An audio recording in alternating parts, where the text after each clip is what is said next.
Bonjour à toutes et tous, j'espère que ça fonctionne depuis Toulouse avec le festival Ojo Loco. Faites-moi un petit coucou si vous me voyez, vous m'entendez bien. Je souhaitais tout d'abord remercier tous les bénévoles du festival Ojo Loco. Malheureusement et évidemment pour cause de coronavirus et de confinement, il était impossible d'organiser le festival comme il était prévu, vous le savez toutes et tous. Et donc il nous a paru intéressant de pouvoir quand même avoir cet échange ensemble autour de l'actu de l'Amérique latine. Euh, il était prévu d'avoir des échanges plus collectifs, évidemment. On avait des invités, on voulait faire toute une après-midi d'université populaire autour de la conjoncture latino-américaine, du mouvement féministe, des luttes populaires et sociales, de l'État, des gouvernements conservateurs mais aussi progressistes dans la région. Ça n'a pas été possible. Mais donc on va quand même essayer dans cette demi-heure de faire un petit tour d'horizon de la région latino-américaine, montrer quelques lignes de tendance, lignes de fracture, tension, même rupture en cours, et réfléchir un peu sur où va ou vers où va l'Amérique latine. Bien entendu aussi dire quelques mots en cette période vraiment exceptionnelle que nous vivons toutes et tous, celle d'une pandémie globale, d'une pandémie à l'échelle mondiale, qui est vraiment la traduction des dynamiques du capitalisme néolibéral, mais aussi d'une crise très très large que toute l'humanité est en train de vivre.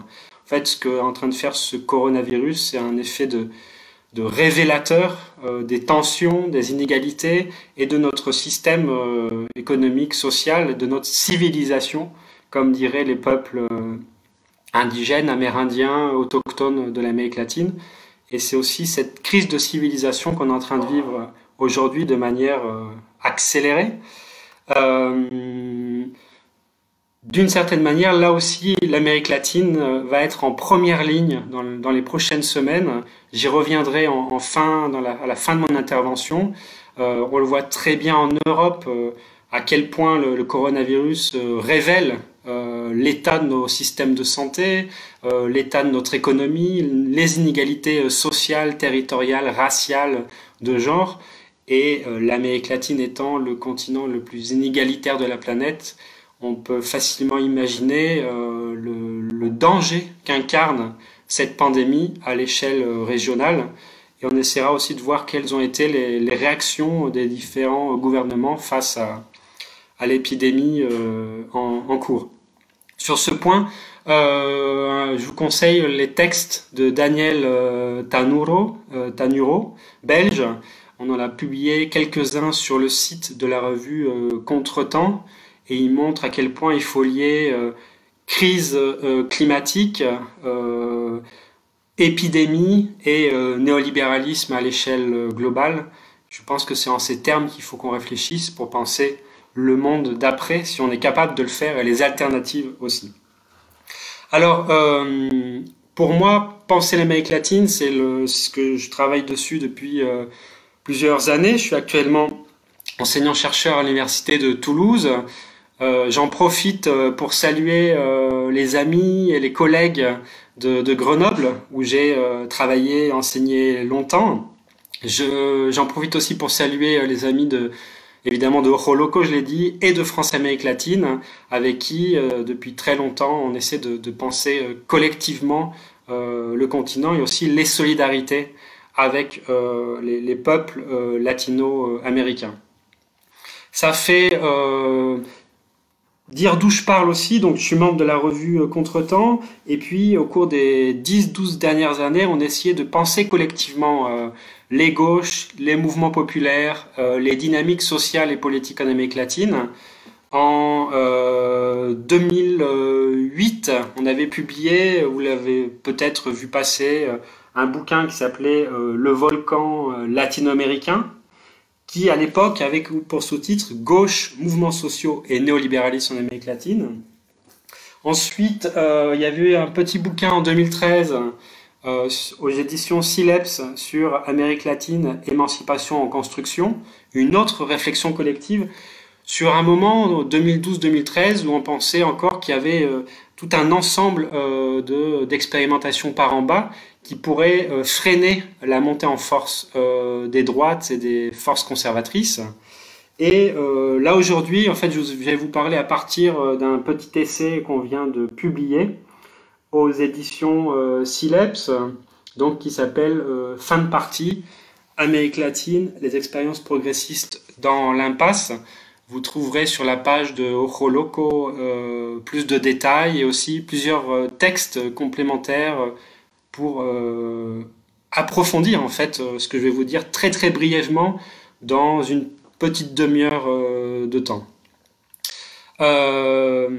Première chose que je répète très souvent, mais je vais encore le répéter aujourd'hui, évidemment, parler de l'Amérique latine en général, ça, c'est un peu difficile, ça n'a même pas énormément de sens, tant il y a de diversité, de différences entre les pays, entre la réalité du Honduras par exemple et du Brésil. Donc dans ce temps réduit, je ne prétends pas couvrir l'ensemble de l'Amérique latine, même si c'est sur la base d'une réflexion collective.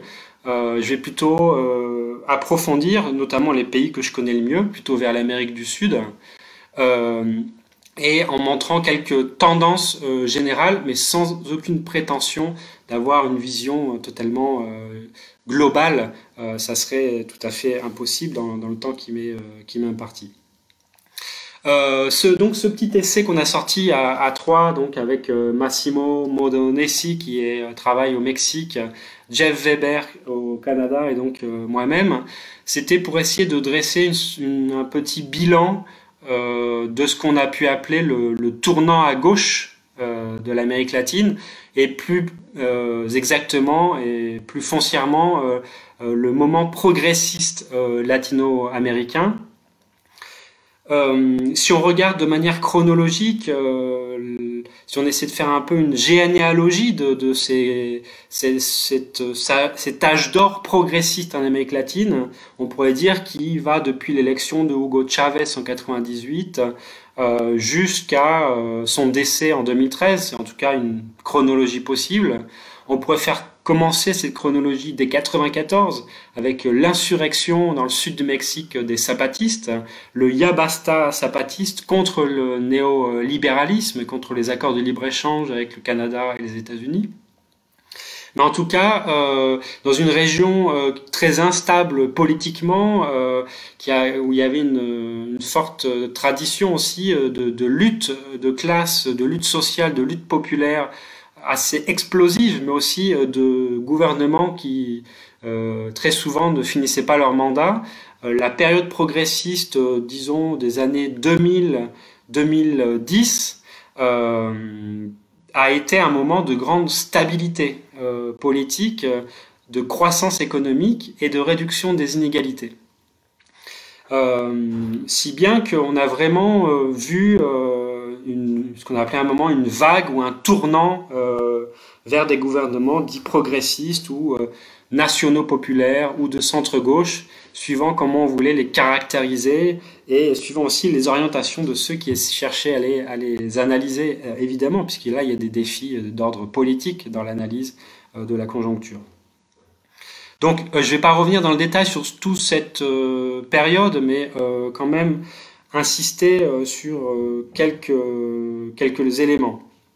D'abord, au niveau global, régional et géopolitique, si on regarde la région aujourd'hui, dans l'actu la plus chaude, vous avez peut-être vu que Donald Trump est reparti dans une perspective de va-t-en-guerre contre le Venezuela en particulier. Cette semaine, il y a vraiment une montée en force, une montée en puissance des déclarations agressives de Trump au nom de la lutte contre le narcotrafic. Et ce ne sont pas que des discours, c'est aussi la mobilisation de la 4e flotte dans les eaux des Caraïbes. On a doublé la présence militaire dans le commandement sud qui s'occupe de toute la région latino-américaine. Et Trump maintenant menace très sérieusement, très directement le Venezuela d'une invasion. Ce n'est plus de l'ordre du discours, c'est là il y a vraiment une mobilisation militaire qui fait craindre en tout cas. C'est peut-être aussi, ça fait partie d'un jeu de mise en pression du gouvernement de Nicolás Maduro. Mais en tout cas, on peut être très inquiet sur cette manœuvre en cours. Et on voit à quel point Trump essaie aussi de chercher une échappatoire à la crise interne que vivent les États-Unis, avec 5000 morts du fait de la pandémie, et il est lui-même menacé dans le cadre des élections présidentielles.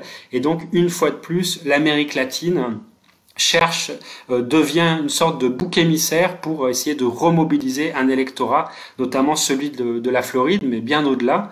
Et donc là, il y a vraiment une inquiétude à avoir, alors que des organismes comme l'OMS, l'ONU, à un moment donné aussi l'Union européenne, bien que timidement, ont appelé au contraire à lever les sanctions contre Cuba, à lever les sanctions contre le Venezuela, pour pouvoir combattre la pandémie, ces sanctions qui sont illégales et d'une certaine manière criminelles, surtout en cette période de pandémie. Tout ça pour dire que la relation aux États-Unis, pas seulement avec le Venezuela, reste un élément clé et un élément de tension très forte dans la région, même si les nouveaux gouvernements de droite ou conservateurs, eux, sont alignés très fortement sur Washington.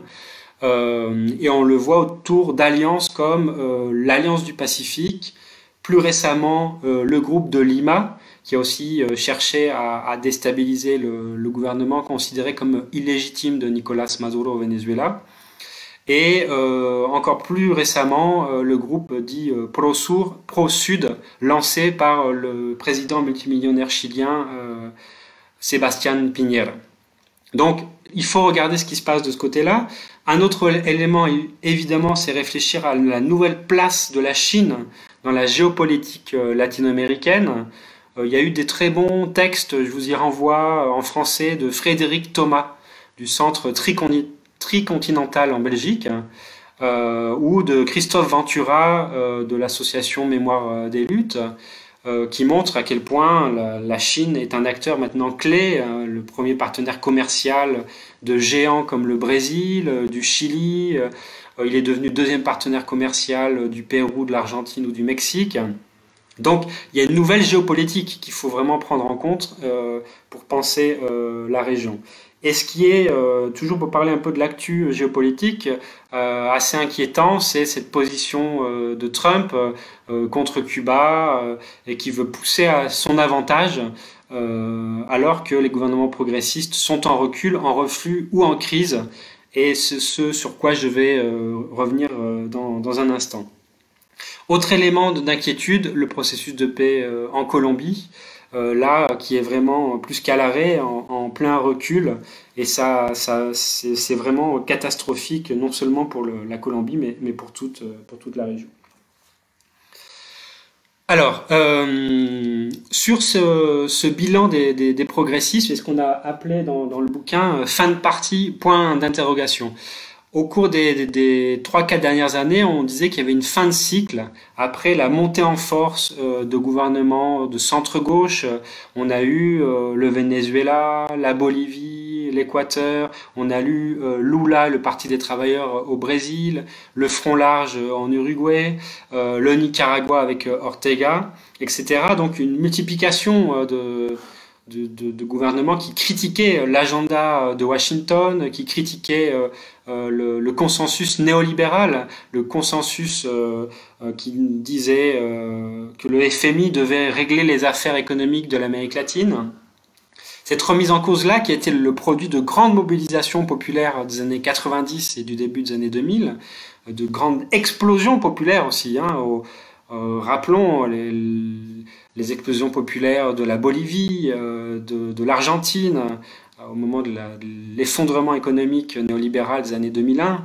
en Équateur avec les grandes mobilisations indigènes et paysannes, mais aussi le mouvement des Sans-Terre au Brésil, tout ce moment de remise en cause du néolibéralisme a fait qu'on a commencé à parler d'un moment post-néolibéral en Amérique latine, produit des mouvements populaires et d'autre part de la traduction dans les urnes de ce mouvement de critique au néolibéralisme avec l'apparition de nouveaux leaders comme Evo Morales, comme Hugo Chavez, Rafael Correa, mais aussi de figures de la gauche depuis les années 80, comme Lula da Silva, le syndicaliste brésilien, ou des figures de la gauche uruguayenne comme Tabaré Vázquez ou Pepe Mujica. On pourrait citer aussi Daniel Ortega au Nicaragua. Ce moment donc de consolidation des progressismes de gouvernement, des exécutifs de centre-gauche, ou des formes de régimes politiques national-populaires, on pourrait les appeler, parfois plus radicaux ceux-là dans leur critique des États-Unis. Je pense au Venezuela, je pense à la Bolivie de Evo Morales. On a donc vécu un moment, je le disais en introduction, très fort, hein, en ce sens, où il y a eu un retour de l'État, un retour des politiques sociales. Dans le bouquin donc, qu'on a publié chez Sileps, on montre les résultats en termes de réduction des inégalités, amélioration des infrastructures, accès à l'eau, accès aux premiers soins, avec par exemple le programme pétrole contre médecins au Venezuela. L'amélioration très forte du niveau d'alphabétisation, d'accès aux universités, etc. Donc, et aussi de réduction des inégalités. Pour la première fois, on avait réduction de la pauvreté et en même temps légère, très légère réduction des inégalités. Cet âge d'or-là, il semble complètement derrière nous aujourd'hui, évidemment. Si on regarde le panorama actuel latino-américain, c'est plutôt celui de forte turbulence, de crise politique, crise sociale, de retour vers le haut, malheureusement, de la pauvreté et des inégalités. Là, les derniers chiffres de la CEPAL, la Commission économique pour l'Amérique latine de l'ONU, montrent vraiment une remontée en force en parallèle du taux de pauvreté et en même temps des inégalités, ce qui est très très préoccupant, alors qu'on le sait, est en train d'arriver, comme après le tsunami du coronavirus, est en train d'arriver un tsunami d'une crise économique et financière qui va être très très forte, catastrophique.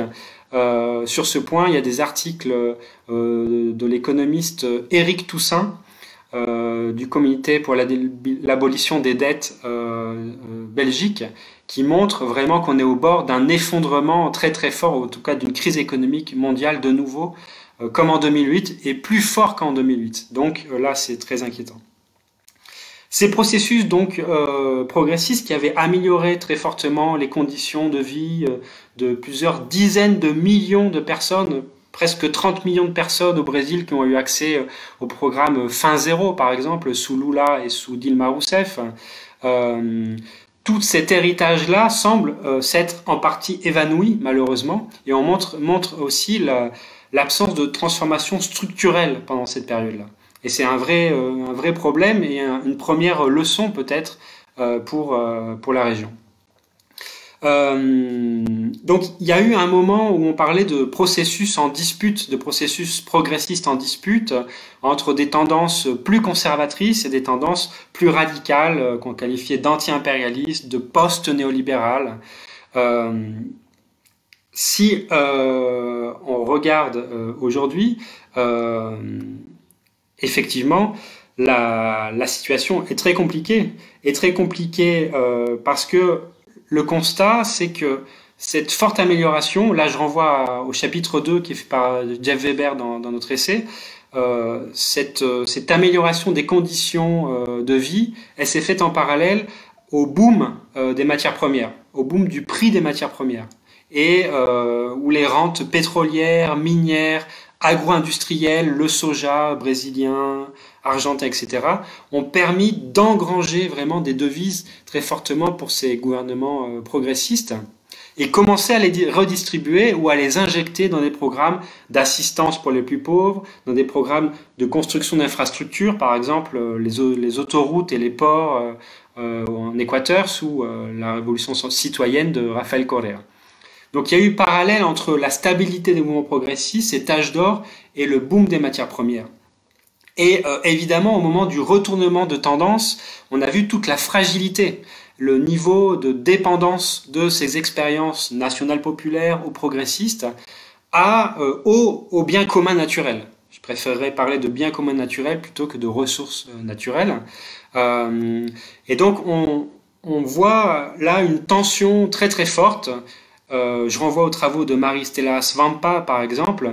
Elle a dit, on est passé du consensus de Washington au consensus des matières premières, où tous les gouvernements, de droite comme de gauche, plutôt modérés comme Lula au Brésil ou plutôt radicaux comme Chavez au Venezuela, ont basé leur modèle d'accumulation et en partie d'amélioration des politiques sociales sur ces rentes-là, qui étaient accessibles facilement par l'extraction et la méga-extraction, avec toutes ses conséquences écologiques, mais aussi qui a renforcé la matrice de dépendance des économies latino-américaines dans la division internationale du travail.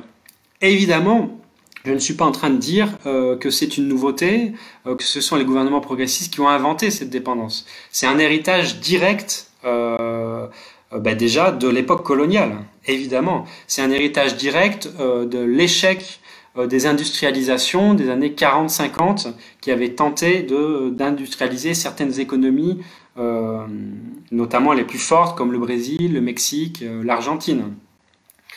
Des études en France, par exemple, de Pierre Salama, montrent à quel point les économies latino-américaines, et en particulier les économies des gouvernements de gauche ou progressistes, ont en poids relatif, l'industrie a perdu, a baissé en poids relatif dans la richesse nationale, dans le PIB, dans le produit intérieur brut. Alors que ce qui est produits agro-industriels, alors que ce qui est rente minière, extractivisme pétrolier, gazier, comparativement et relativement a presque doublé. Donc là, on est face à un noyau extrêmement fort qui explique en partie le reflux ou la fin de cycle, comme on dit certains, des progressismes, puisqu'on voit que les revers électoraux, les coups d'État parlementaires, les coups d'État contre Dilma Rousseff au Brésil, par exemple, mais avant au Paraguay, en Honduras, correspondent aussi avec cette crise du prix des matières premières et cette crise de la dépendance, on pourrait dire, ou cette crise du consensus des matières premières. Donc là, il y a un premier noyau, à mon avis, qui n'a pas été résolu par les gouvernements progressistes et qui pèse dans la balance très fortement aujourd'hui et qui risque de peser encore plus avec la nouvelle crise qui vient. Autre constat que nous faisons, c'est que il y a une tendance à la loulalisation des gauches latino-américaines, c'est-à-dire à leur recentrage plutôt vers le centre, voire avec certains traits conservateurs de ces gouvernements, notamment en termes de politique sociétale, notamment sur la question de l'avortement, de l'absence d'avancées pour les droits des femmes ou des revendications féministes d'avancées vraiment fortes, voire leur rejet par Rafael Correa en Équateur. Un centrage très fort sur la figure charismatique, une sorte de caudillisme progressiste qui pèse au moment de penser les émancipations collectives. Et on voit que quand des processus dépendent très fortement d'un leader charismatique très fort, c'est aussi un problème quand celui-ci disparaît, Chavez en 2013, ou quand celui-ci est remis en cause, voire balayé par des coups d'État conservateurs. Je pense là très récemment au coup d'État en Bolivie contre Evo Morales, car il y a bien eu coup d'État en Bolivie contre Evo Morales. Ou alors, on peut aussi penser au coup d'État parlementaire ou institutionnel contre Dilma Rousseff au Brésil et à l'emprisonnement totalement illégitime contre Lula, qui fait que la gauche, ce centre-gauche institutionnel se retrouve sans son référent charismatique, on pourrait dire, ce qui est un problème en termes de bilan et de transformation des systèmes politiques latino-américains. Mais autre paradoxe, ces gauches latino-américaines, par exemple en termes fiscal, il n'y a pas eu de politique fiscale audacieuse durant toute cette période, c'est-à-dire une imposition progressive, très fortement progressive, sur les plus hauts revenus et sur le patrimoine des classes dominantes. Et au moment où il y a eu des tentatives de le faire, on l'a vu en Équateur, ces élites, ces classes dominantes ont réagi très fortement et ont freiné les agendas fiscaux un peu osés de Corée. Autre tension, je vais avancer, hein, autre tension qu'on voit de manière un peu générale, c'est, moi je travaille sur les relations entre mouvements populaires et gouvernement, une tension de plus en plus forte, ou alors même une criminalisation dans certains cas, des mobilisations populaires, indigènes, notamment des secteurs les plus critiques du modèle extractiviste, de la dépendance, du productivisme, du néo-développementisme, comme on dit parfois, des progressismes latino-américains.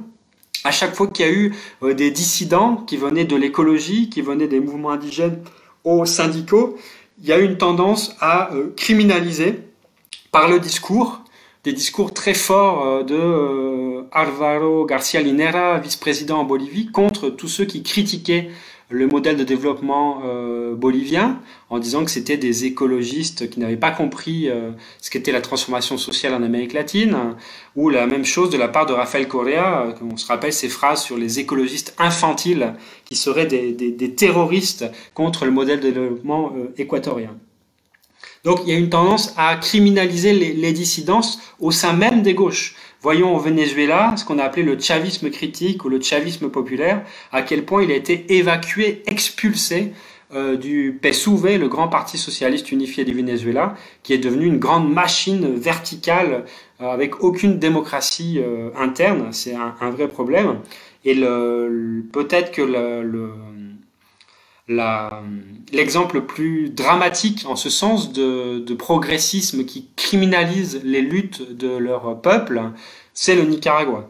Ou alors, on voit très bien que Daniel Ortega et sa femme Murillo sont dans une suite en avant autoritaire de criminalisation des luttes populaires, dans lequel évidemment il y a aussi des acteurs du patronat, des conservateurs qui eux jouent leur carte de mobilisation, de déstabilisation. Mais il y a eu un vrai mouvement populaire sur la question des retraites, sur la question des droits étudiants, et qui a abouti à un terrorisme d'État de la part de l'orteguisme, ce qui est un vrai problème, puisqu'il y a eu plus de 300 morts au Nicaragua, il faut le rappeler, 350 morts.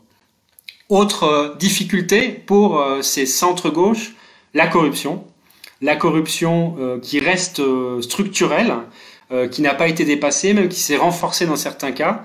Je pense au cas de méga corruption continentale avec l'entreprise Odebrecht, la multi-brésilienne comme on dit, une entreprise multinationale Odebrecht, qui a arrosé, l'expression on peut la prendre, une dizaine de gouvernements latino-américains, qui a aussi participé à acheter les politiques au Brésil, qui a y compris acheté des parlementaires du Parti des travailleurs, et dont on sait aujourd'hui que les ramifications couvrent toute l'Amérique latine. D'où la crise politique très profonde que connaît le Pérou, avec des rebondissements presque tous les mois liés à cette affaire Odebrecht. Au Pérou, c'est 4 présidents successifs qui sont impliqués dans ces affaires de corruption de masse, dont certains se sont suicidés et d'autres sont en fuite aux États-Unis. La corruption qui est au cœur aussi de la crise du processus bolivarien. Et là, c'est vraiment un problème de masse. L'économiste Manuel Sutherland parle de 700 milliards de dollars, c'est-à-dire presque 2 fois et demi le produit intérieur brut vénézuélien qui aurait été en fuite de capitaux ou en corruption autour de la manipulation de la part de hauts fonctionnaires, de ce qu'on a appelé la bolibourgeoisie, autour du contrôle du taux de change et de l'accès au dollar. Donc c'est colossal et évidemment ça mine toute perspective de transformation sociale. Comment parler de socialisme du XXIe siècle alors qu'on est face à ce type de corruption généralisée? Bon, Voilà quelques-uns des problèmes que, par exemple, Garcia Linera a pu nommer les tensions créatives de la révolution, en disant effectivement on a un problème d'absence de collectivisation de la politisation au sein des classes populaires, on a un problème avec les classes moyennes qui ont connu une forte progression économique et maintenant sont devenues opposantes à nos gouvernements. Garcia Linera dit aussi une des tensions créatives de la révolution, ça serait, selon lui, la question du modèle économique qui est très difficile à dépasser si on passe pas par une phase d'extractivisme important. On peut se demander si ce sont vraiment des tensions créatives de la révolution ou au contraire des tensions régressives des progressismes latino-américains. C'est en tout cas notre thèse dans cet essai, en montrant qu'il y a aussi une bureaucratisation d'une partie des mouvements populaires, une cooptation, une intégration à l'appareil d'État de ces mouvements qui empêche ensuite d'avoir des mouvements populaires dynamiques, capables de mettre en place par en bas des formes de démocratie par en bas, comme il y a eu des tentatives au Venezuela avec les conseils communaux par exemple. Et dernier aspect, qui est transversal au gouvernement de droite ou de gauche, on voit dans la dernière période la montée en force de l'État autoritaire latino-américain, la montée en force de la militarisation de l'espace public, de la militarisation de la vie politique. Et ça, c'est une préoccupation très forte, qui est transversale, hein, j'insiste, au gouvernement, et qui pose le problème du retour de cet État fort, de cet État autoritaire, de cet État militarisé en partie, qui est en train de se renforcer au cours des dernières semaines avec l'arrivée de la pandémie, où on voit l'état d'exception latino-américain monter en force. Il y a des études transversales et régionales là-dessus, qui ont été menées notamment par des collègues vénézuéliens, colombiens, qui montrent plus de points communs que d'opposition finalement, paradoxalement, entre cette droite colombienne très dure et ce moment de Nicolás Maduro au Venezuela. Ce moment donc de crise des progressismes, il passe aussi par, dernier élément, la profonde crise vénézuélienne, qui a longtemps été une sorte d'exemple suivi par une partie de la gauche latino-américaine et qui aujourd'hui est dans un gouffre, gouffre issu de contradictions et de problèmes internes très forts, corruption, bureaucratisation, bolibourgeoisie, le fait qu'on ait invalidé le Parlement au Venezuela pour le remplacer par une assemblée constituante qui en fait est à la main du gouvernement, le fait qu'il y a aussi une criminalisation d'une partie des mouvements populaires et du syndicalisme, mais aux crises externes évidemment. Les sanctions états-uniennes, l'agression permanente des États-Unis jouent la carte de l'effondrement du processus bolivarien. Il y a un effondrement qui est tel qu'aujourd'hui on a 5 millions de personnes qui vivent en dehors des frontières du Venezuela. C'est la plus grande migration en si peu de temps de l'histoire latino-américaine, qui est pourtant traversée par des histoires de migration économique et politique. C'est donc catastrophique. Les dernières actions de Trump de ces semaines, de cette semaine, ne font qu'aggraver la situation de manière criminelle, la crise sociale, économique, humanitaire que vit le Venezuela.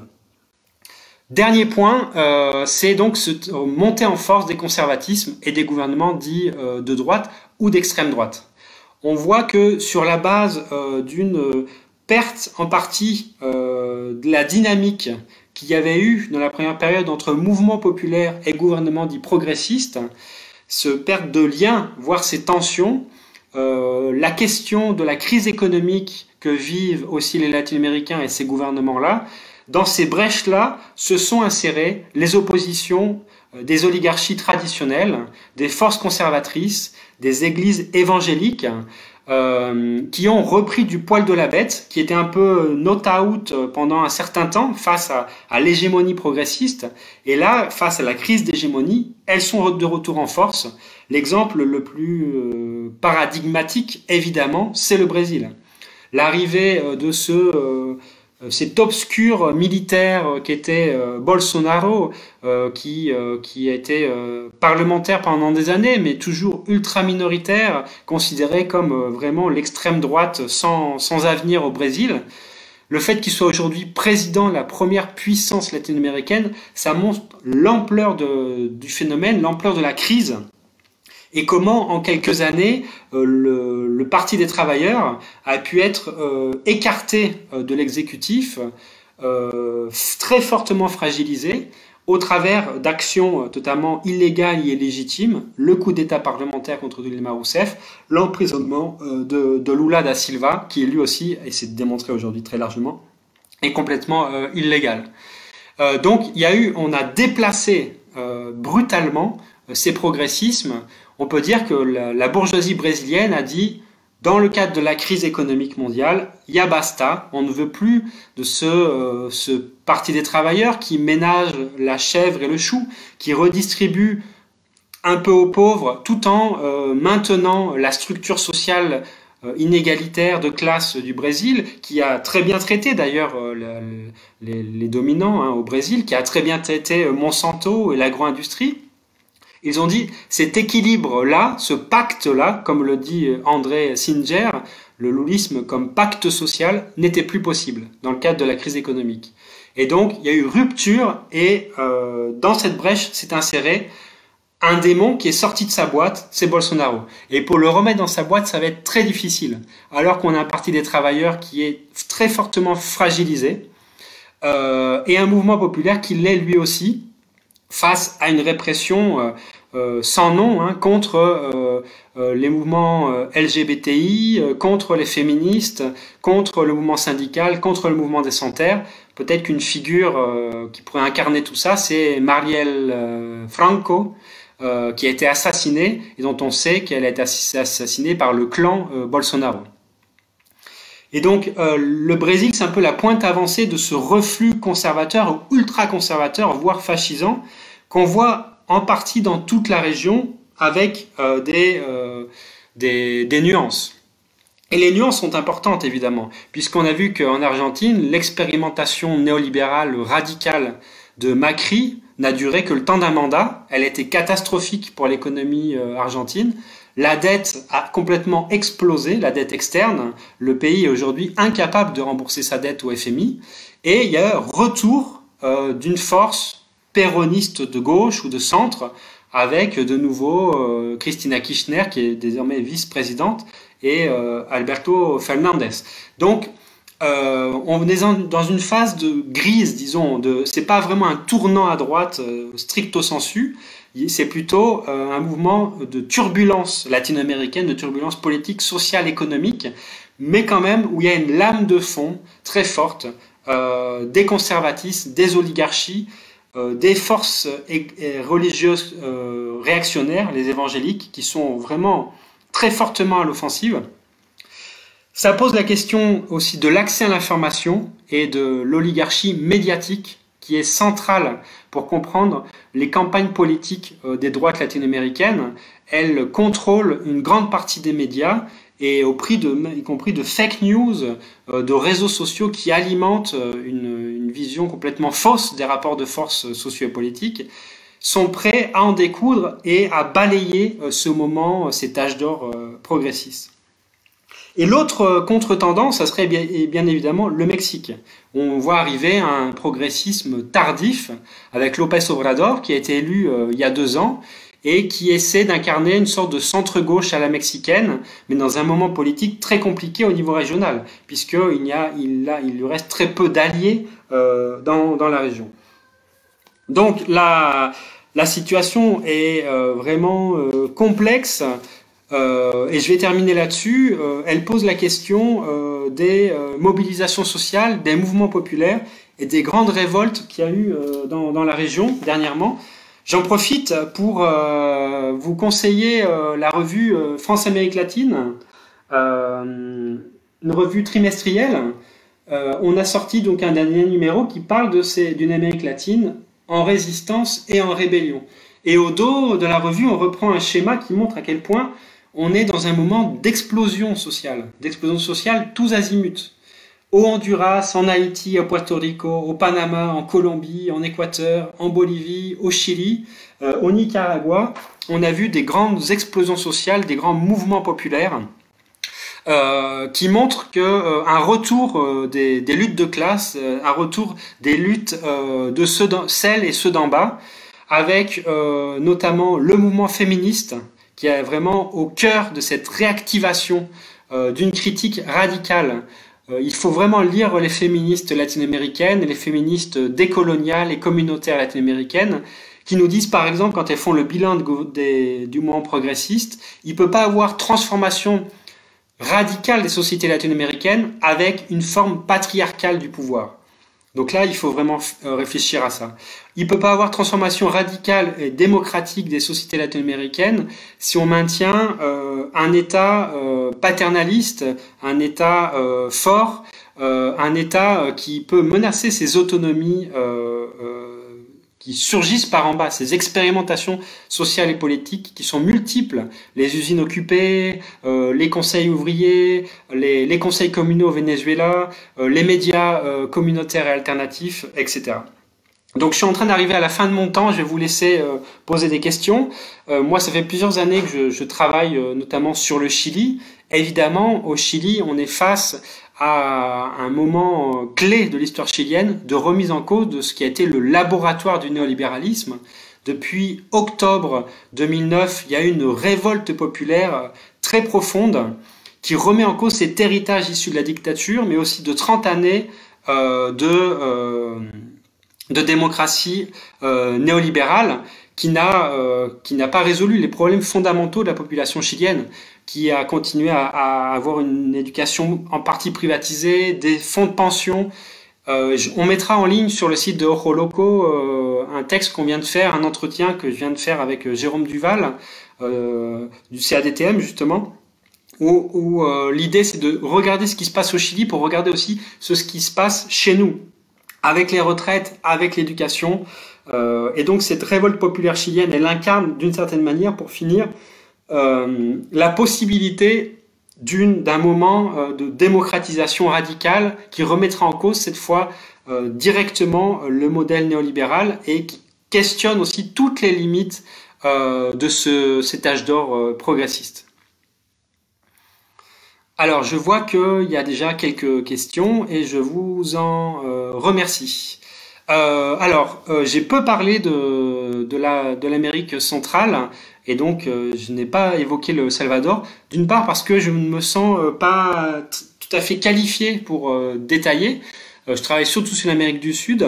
En tout cas, sur le Salvador, c'est assez préoccupant puisque le nouveau président qui un temps a incarné une sorte d'outsider avec un discours en partie critique ou de rupture face aux élites, qui est issu lui-même du front Farabundo Martí de Liberación Nacional, hein, de ce qui est resté du front, aujourd'hui est dans justement une perspective complètement caudilliste, verticale et y compris militariste. Je ne sais pas si vous avez vu dans son conflit avec le Parlement, il a fait envahir le Parlement par les forces armées, qui montre à quel point le peu de soucis, le peu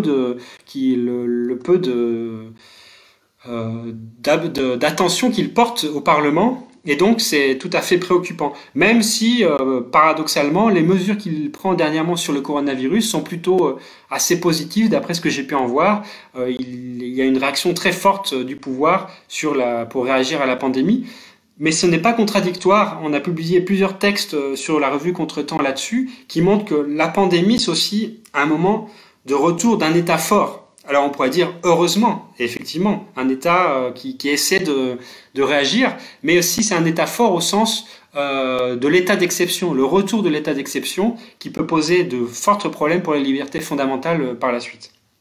Autre question, et question centrale, la question de la gauche mexicaine et du zapatisme. De mon point de vue, l'expérience zapatiste, c'est aussi ce que j'essaie de montrer dans le chapitre de l'essai, la fin de partie. L'expérience zapatiste, si on regarde un peu, si on fait le bilan de ces 20 dernières années, a quand même démontré sa capacité de résilience, sa capacité de construire des autonomies sociales et politiques d'autres formes de démocratie et aussi d'autres formes de rapport au modèle extractiviste, au modèle économique. Donc les zapatistes résistent, ils sont encore là, et on est à 25 ans de l'insurrection zapatiste dans le sud du Mexique, au Chiapas. D'ailleurs, à Toulouse, on vient de fêter ça au travers de conférences, d'une exposition, parce que ça nous semblait vraiment important de montrer la place de la femme dans le mouvement zapatiste, l'idée qu'on peut repenser des formes de démocratie qui soient beaucoup plus horizontales, qui soient sur la forme, une forme du caracol, de l'escargot circulaire, qui replace les peuples indigènes et leur cosmovision au cœur de la politique latino-américaine, en respectant aussi les temps politiques de ces peuples-là. Ça, c'est vraiment une force. Et en même temps, évidemment, la faiblesse a été l'incapacité du zapatisme, mais c'était pas non plus leur prétention. Donc, on peut pas leur reprocher à transformer le Mexique dans son ensemble. Et là, la gauche mexicaine n'a pas réussi à ce pari. On sait que la situation de la violence au Mexique est centrale dans la politique. On parle de 200 000 morts au cours des 10 dernières années. C'est comme si le pays était en guerre alors qu'il est normalement en paix. La paramilitarisation de la politique et de l'espace public, le narcotrafic imbriqué avec les forces militaires, tout ça, c'est central.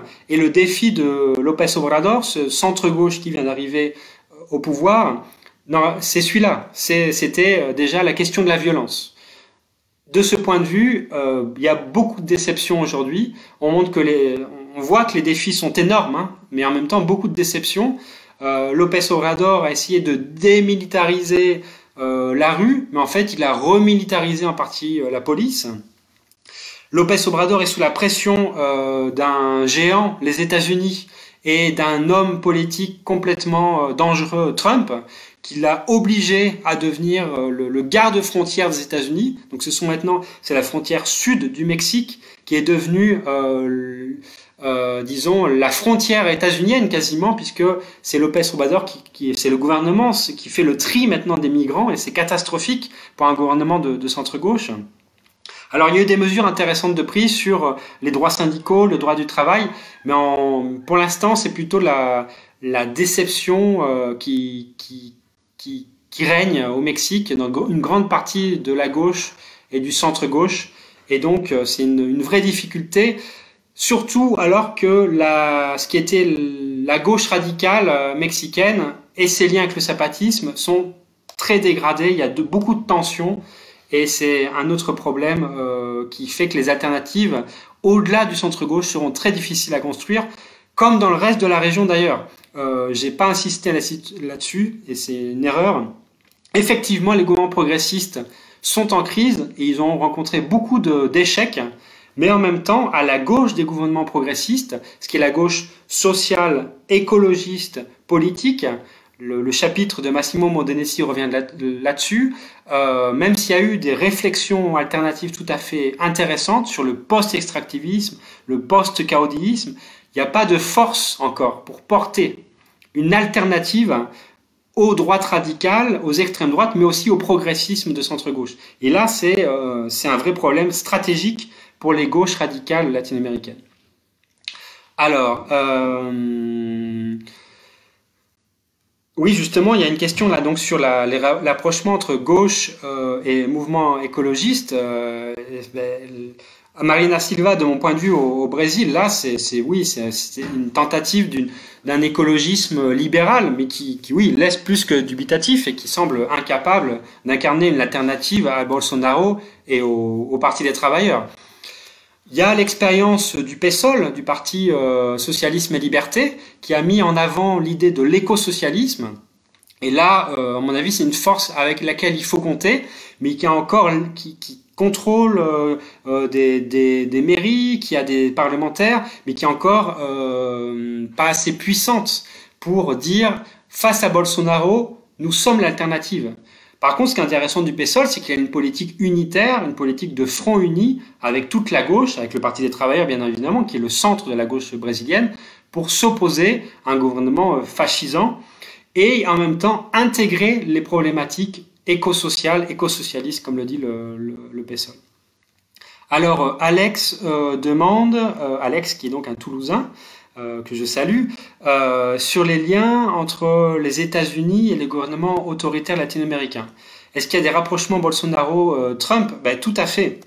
C'est même le nouvel axe, on peut dire, le nouvel axe fondamental de la géopolitique latino-américaine, et le fait que la première puissance latino-américaine et la première puissance du continent, les États-Unis et le Brésil, soient en consonance dans une perspective réactionnaire, dans une perspective en partie nationaliste régressive, et d'autre part ultra-libérale sur le programme économique, ça pèse dans la balance pour tout le reste de la région.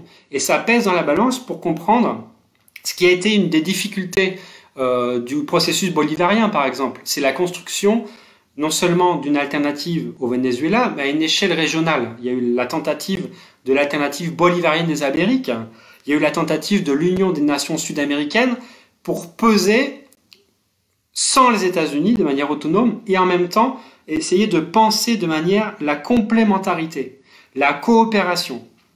La seule manière de sortir de l'extractivisme, c'est par la coopération, par l'intégration régionale. Évidemment, seule la Bolivie, on ne peut pas lui reprocher qu'elle soit incapable de sortir de l'extractivisme. Seul le Venezuela, ce sera très compliqué. Mais s'il y avait eu le Brésil du Parti des travailleurs qui avait pesé dans la balance pour avoir une vision régionale résolument solidaire, on n'en serait pas là aujourd'hui malheureusement. Et malheureusement aujourd'hui, c'est l'axe Bolsonaro-Trump qui pèse, et en même temps chacun défendant son précaré nationaliste, évidemment. Donc c'est une contradiction avec la Chine, tout à fait. C'est une contradiction, même c'est toujours je t'aime moi non plus, nous nous tenons par la barbichette. Hein. C'est un peu ça la relation entre les États-Unis et la Chine, et aussi de la Chine au sein de l'Amérique latine. Alors, sur Cuba, une nouvelle gauche alternative écologiste. Une nouvelle gauche alternative écologiste émancipée de Cuba. Alors, émancipée de Cuba, j'imagine du modèle cubain. Bien, en tout cas, on n'en est pas là. Il y a des expériences. Il y a une gauche sociale et écologiste qui s'affirme, oui, très fortement.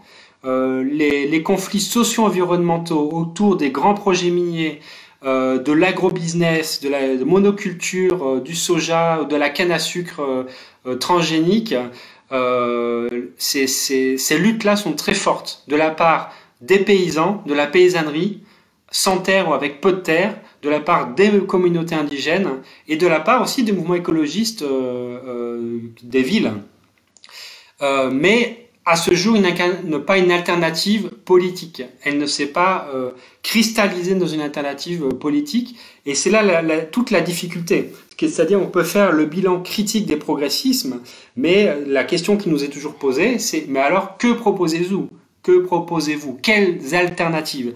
Et c'est la question de la construction des alternatives pour dépasser les limites des progressismes de gouvernement et en même temps s'affronter à des enjeux colossaux. Les États-Unis et leur agression, la dépendance à la Chine, le modèle extractiviste, etc. Donc c'est effectivement très complexe.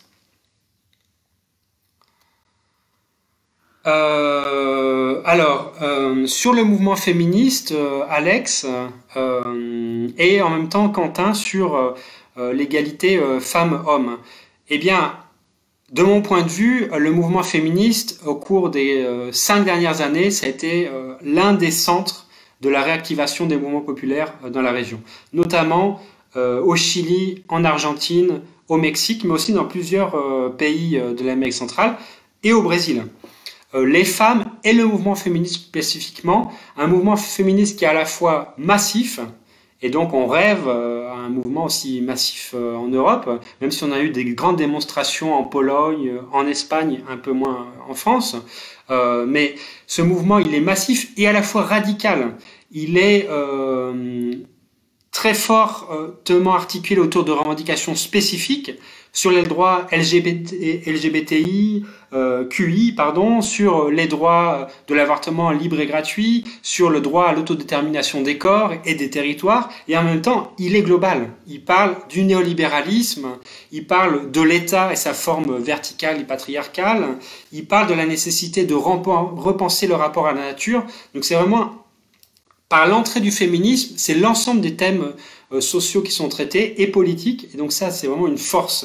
Alors est-ce qu'il y a un léger reflux du mouvement féministe en Argentine et une institutionnalisation comme demande Alex?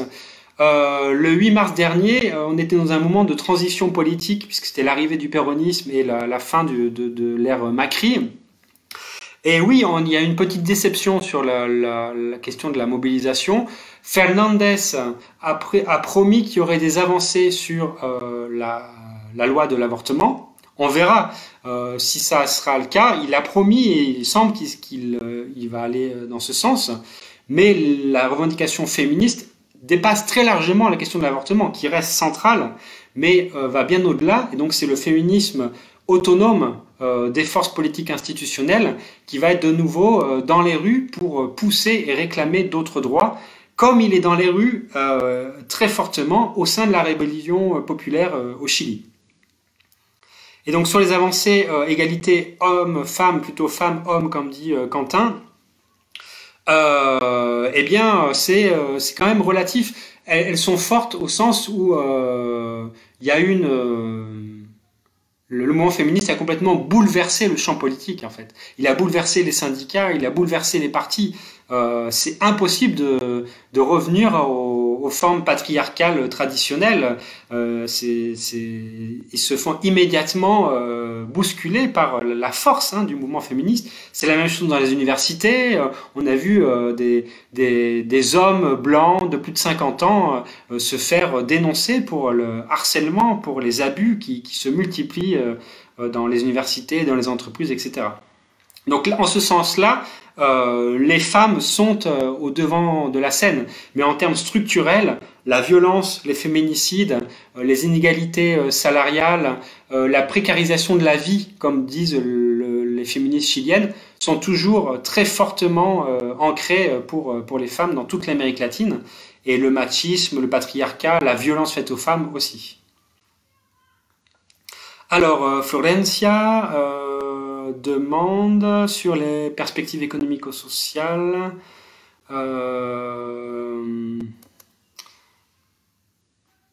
Alors, ce que je disais tout à l'heure, oui, effectivement,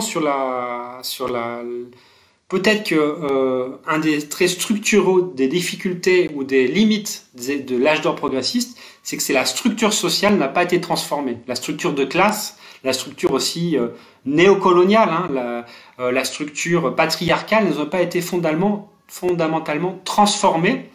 Il y a eu une amélioration des conditions matérielles des plus pauvres, des populations indigènes, des communautés, mais qui, avec la crise économique, est revenue, en fait.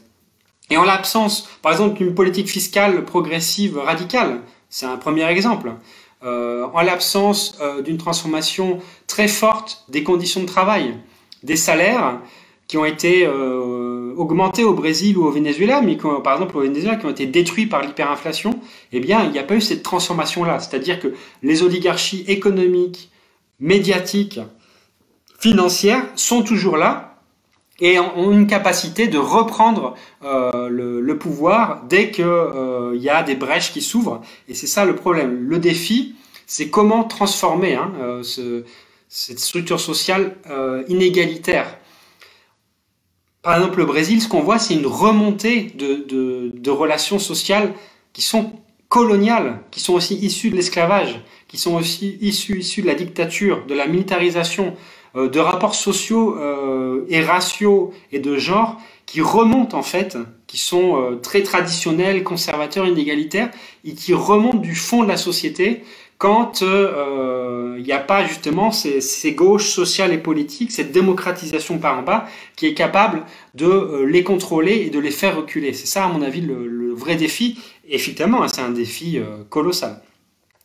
Gabriela, que je salue, qui est en Suisse, elle nous parle du député du PSOL qui vient de déposer un projet d'impeachment pour la gestion de la sanitaire. Euh, et donc, oui, en fait, j'en ai pas parlé. Je voulais dire quelques mots là-dessus et je vais arrêter parce que ça fait plus d'une heure que je suis en train de parler. Peut-être que c'est un peu long. Euh, si on voit la gestion du coronavirus, là, ce qui est depuis quelques semaines, on peut voir, il y a un article dans la revue Nueva Sociedad, pour ceux qui lisent l'espagnol, qui est bien, qui fait la comparaison Brésil, Chili et Argentine. On voit qu'il y a des gestions assez différenciées de la pandémie. Au Brésil, catastrophique.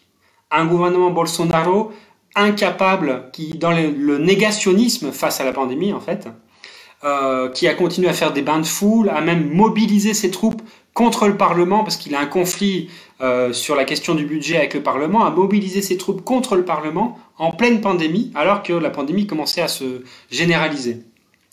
Et un Bolsonaro qui montre une incapacité totale à gouverner dans la pandémie, ou alors sa réponse reste celle de l'État autoritaire et fort. Et donc, heureusement que ils ont raison, les députés du PSOL, de poser ce projet de destitution. On voit aussi que c'est un grand État fédéral et qu'il y a des réponses différentes suivant les gouverneurs, les mairies, qui eux, certains d'entre eux, à Rio, à Sao Paulo, ont réagi avant le gouvernement central. En Argentine, Fernandez joue son va-tout. Il vient d'arriver et donc il a très vite réagi et très bien réagi quand même sur la question du confinement, de la mise à disposition de moyens sanitaires, de la mobilisation des ressources de l'État. Et il y a une assez bonne réaction et donc bien entendu pour se démarquer de Macri et pour commencer fort sa gestion. Et au Chili, Sébastien Piñera est en train d'essayer d'instrumentaliser en partie la pandémie pour reprendre la main, alors qu'il est dans le gouffre des sondages à 6-7%, dans le cas de la rébellion populaire. Évidemment, ça a asséché la révolution en cours, la rébellion en cours, puisqu'il y a impossibilité de se mobiliser. Et en même temps, cette reprise en main, c'est celle d'une très mauvaise gestion de la part du ministère de la Santé, et en même temps de l'État fort, de l'état d'exception. Donc, c'est plutôt préoccupant. Alors, quelques autres questions. On pourrait parler de la crise du coronavirus aussi au Venezuela. On vient de publier des articles sur le site rebellion.org. On est sûrement au bord d'un désastre au Venezuela et c'est pour ça qu'il faut lever les sanctions. L'état du système de santé vénézuélien est tout à fait catastrophique. Il est au sol, complètement au sol, asséché par la crise économique, mais aussi par des mauvaises gestions, par la corruption. Il y a une déclaration qui a été signée par 300 personnalités universitaires, chercheurs vénézuéliens de plusieurs bords politiques qui disent lever les sanctions, trouver un terrain d'entente pour qu'il y ait un moment de paix au Venezuela et répondre à une pandémie qui va être catastrophique et qui va être surtout catastrophique pour les plus pauvres. C'est la même chose au Brésil. Comment gérer le confinement dans une favela ? Alors que les conditions parfois d'accès à l'eau sont catastrophiques, alors qu'il y a une promiscuité structurelle. Donc là, il y a vraiment un défi sanitaire qui est colossal pour les Latino-Américains. Marion nous dit oui, grande déception à gauche avec López Obrador. Oui, je pense que en fait la déception est de plus en plus forte. Et là aussi, la gestion de la pandémie, López Obrador a commencé comme Bolsonaro sur la pandémie. C'est catastrophique pour quelqu'un de centre-gauche. Il a commencé à nier complètement l'ampleur de la catastrophe et même en rigoler. Ensuite, il s'est ravisé. Ils sont en train de mettre en place des mesures, mais elles sont tardives. Et donc, c'est quand même inquiétant. Cathy Ferré, que je salue, qui est donc l'une des rédactrices en chef du Falmag, que je vous conseille vraiment de lire. C'est un effort militant qui est fait tous les trimestres pour publier cette revue en français que vous pouvez recevoir chez vous en vous abonnant sur le site de franceamérique-latine.org. et vous tenir au courant des alternatives en Amérique latine, des mouvements populaires. Elle demande, Cathy, ouais, sur la différence de gestion, donc je crois que j'ai essayé d'y répondre un peu. Euh, il va falloir continuer à suivre ça. En tout cas, le coronavirus va révéler, comme il révèle dans nos sociétés, toutes les lignes de faille, toutes les inégalités face au système de santé. On sait qu'en Amérique latine, très fortement, il y a des systèmes de santé publique complètement affaiblis par le néolibéralisme, mais aussi par les inégalités et la pauvreté, alors que les systèmes de santé privés, eux, sont en bon état, mais ne concernent qu'une petite minorité. Un exemple, au Brésil, le système de santé privé qui est ultra moderne peut prend en charge environ 45 millions de personnes, alors que 210 millions de personnes, eux, doivent aller vers un système de santé public qui est saturé et dans plusieurs favelas en mauvais état. Catherine Puig, enseignante chercheuse de Grenoble, nous parle du MAS et de la Bolivie. C'est vrai que j'en ai peu parlé. Alors en Bolivie, on est là au cœur aussi de ce reflux en cours. Il y a eu coup d'État contre Evo Morales, et ça c'est très clair, un coup d'État mené par les secteurs évangélistes, par la Media Luna, ce qu'on appelle autour de Santa Cruz, des grands propriétaires, un comité civique qui a été colonisé, enfin mené par les forces les plus réactionnaires, les plus bibliques et évangéliques de la Bolivie, et qui a mené cette mobilisation contre le gouvernement d'Evo Morales.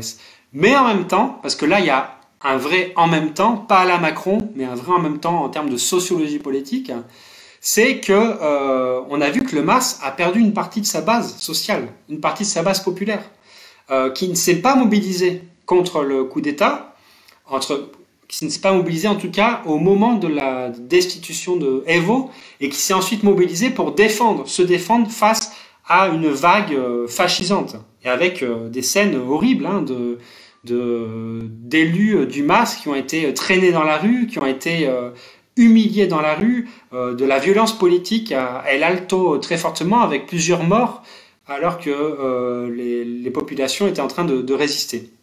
Aujourd'hui, on a un gouvernement de facto qui est mené par une présidente qui est totalement illégitime, qui est issue du coup d'État, et qui a une vision réactionnaire de la politique.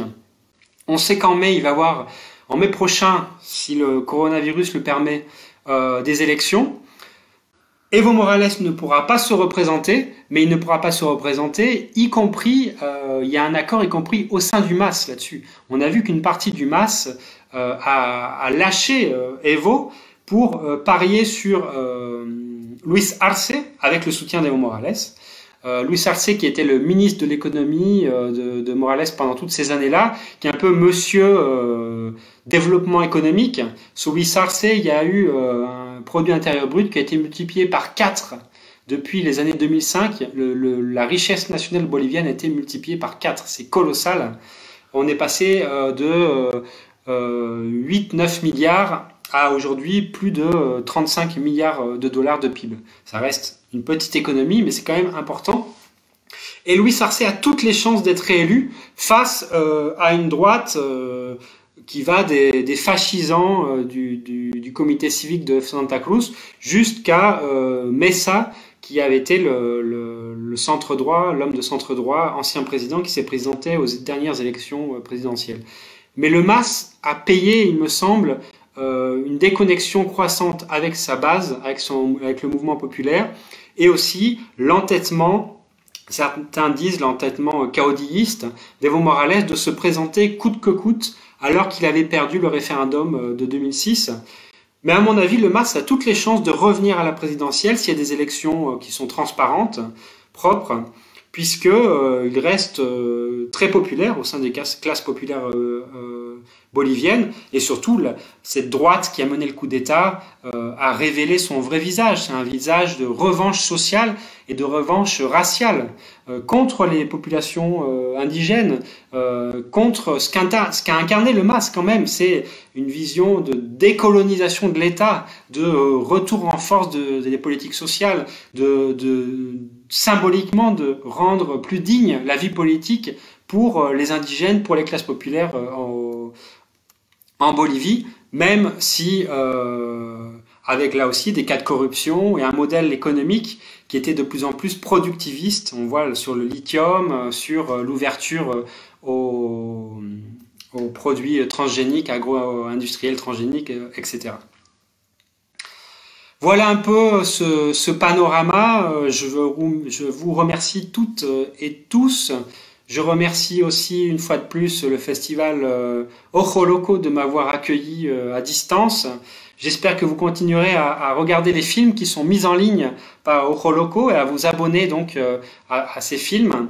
Et puis je vous invite donc à connaître ce bouquin qu'on a publié chez Sileps, puisque là aussi c'est un effort militant qu'on fait, qui sera disponible très prochainement une fois la pandémie passée.